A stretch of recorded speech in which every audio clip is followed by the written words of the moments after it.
Just like many other people that proudly call themselves Australian, my family's story did not begin in this country. My father was born in the Peloponnese region in Greece and came to Australia by boat in 1964. When he arrived in Australia with my grandparents, they settled in Parramatta and my grandfather remained in that small, fibro cottage until he passed away 8 years ago. My mother has a similar story. She arrived with her sister and my grandparents by boat from Limassol in Cyprus in 1970. My mother's side of the family moved around a bit more and lived in Leichhardt initially, before moving to Maryland where my grandparents still live today.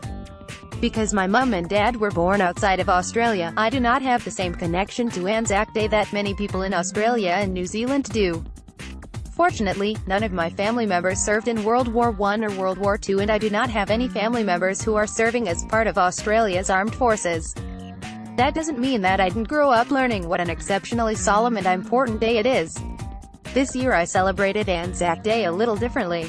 It has always been on my bucket list to attend a dawn service and to attend the game between the Roosters and St. George Illawarra. I did both for the first time this year. My day began at 4 a.m. in Parramatta, where I, along with several hundred other Australians, paused to honour our servicemen and women, past and present, for their commitment and sacrifice for our country. It's hard to put into words how much meaning this ceremony clearly held for the people gathered in the darkness. In a world where we all profess to be so busy and where we are connected to technology almost 24 hours a day, for that hour on Wednesday morning I saw no mobile phones. I saw no rush and no sense of busyness. Instead, I saw a rich community of people coming together to remember something truly important. Then on to the game at Allianz Stadium, where I was reminded of how rugby league is so good at commemorating events. If you talk to people in the wider community, some of them don't have the best opinion of rugby league fans. We can be called uncouth, bogan and rowdy. But I saw none of that on Wednesday. What I did see was a record crowd of 41,142 people gathered together to attend one of the most significant days on the Telstra Premiership calendar. The pre-match ceremony lasted for about 10 minutes and a couple of things really stood out to me. I have never quite heard a rugby league roar like that one which greeted the Dragons and Roosters as they took the field. The period of silence was eerily beautiful.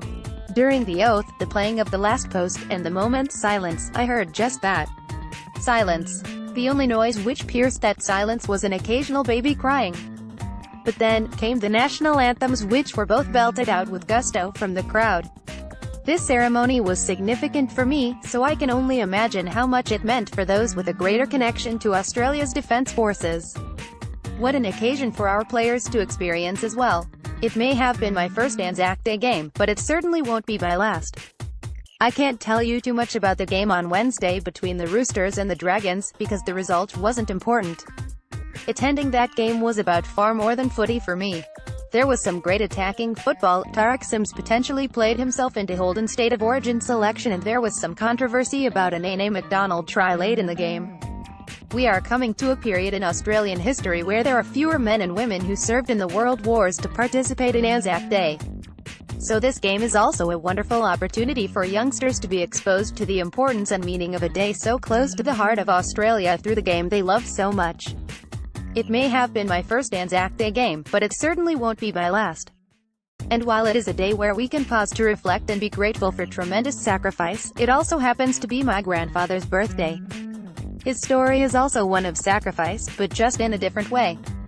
When he was a young man he left his family and the nation he loved so much to come to a new country where he had very little, not even the language, so his daughters could have a better life. That to me is also a sacrifice worth reflecting on. But most importantly, to all our past servicemen and servicewomen who gave their today so we could have a brighter tomorrow, thank you for your tremendous sacrifice. I hope you all had a memorable Anzac Day and that plenty of you have the opportunity to pause and reflect as you watch your teams battle it out for the remainder of Anzac round. Thank you to our game for recognizing the significance of this day and celebrating it with such conviction.